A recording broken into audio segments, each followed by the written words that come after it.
पिता का नाम मेहाजी तथा माता का नाम देवल देवी था। माता का जन्म स्थान जोधपुर में स्थित सुआप गांव में हुआ था। करणी माता के पिता महाजी कीनिया शाखा के चारण थे।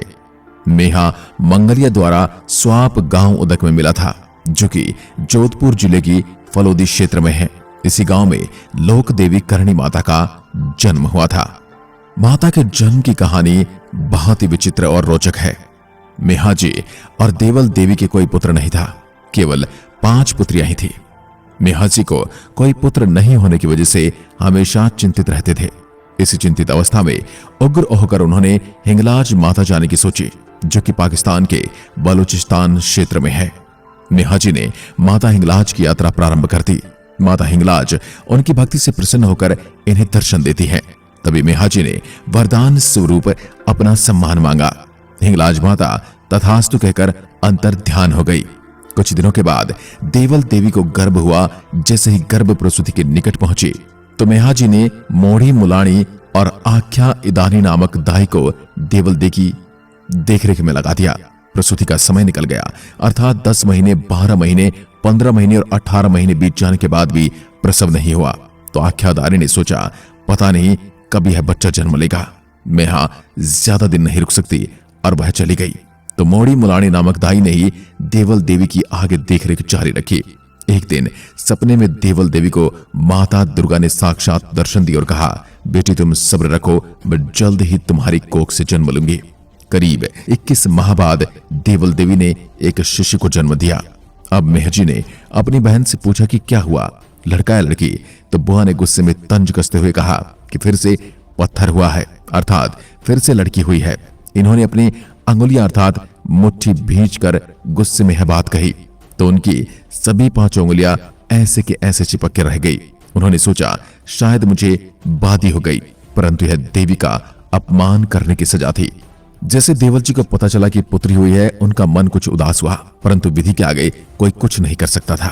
3 दिन बाद नामकरण हुआ तो करणी माता का नाम रिधुबाई रखा गया।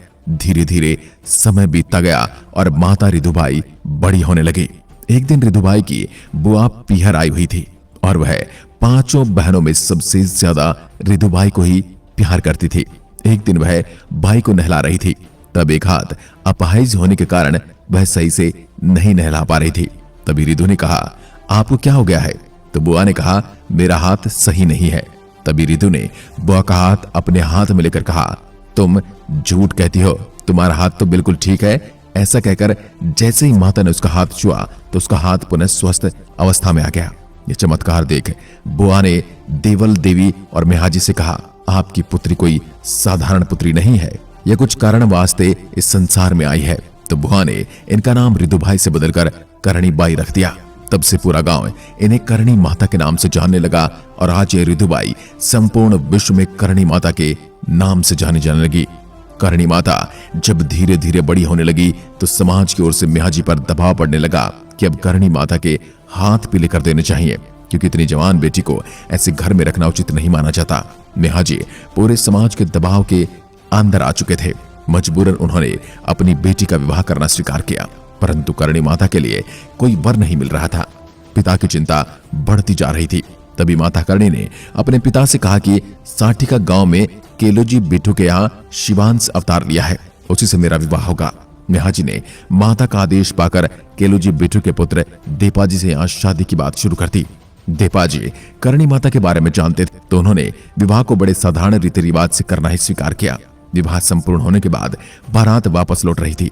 रास्ते में पानी पीने की कोई व्यवस्था नहीं होने के कारण मेहाजी ने रथ और घोड़े के साथ 4 पानी की मटकी साथ भेज दी। बारात काफी दूर पहुंची तो देपाजी को प्यास लगी। उन्होंने रथ रुकवाकर मटकी से पानी पीना चाहा, परंतु मटकियां खाली मिली। यह देखकर उन्हें आश्चर्य हुआ। तब करणी माता ने आवाज दी कि आप पीछे देखिए, आपके पीछे बहुत ही सुंदर झील है और उसमें स्वच्छ पानी भरा है। जैसे ही देपाजी ने पीछे देखा तो आश्चर्यचकित रह गए। उन्होंने स्वयं उस स्वच्छ जल को पीकर अपनी प्यास बुझाई। देपाजी ने जैसे ही रथ का पर्दा हटाकर देवी को देखना चाहा तो माता ने दुर्गा के रूप में सिंह पर सवार, हाथ में त्रिशूल लिए हुए तेजस्वी रूप के साथ उन्हें दर्शन दिए और कहा कि मैंने तुम्हें भौतिक और अलौकिक दोनों दर्शन करा दिए हैं। अब आपकी अर्धांगिनी जरूर हो, परंतु मेरा भौतिक शरीर काला मोटा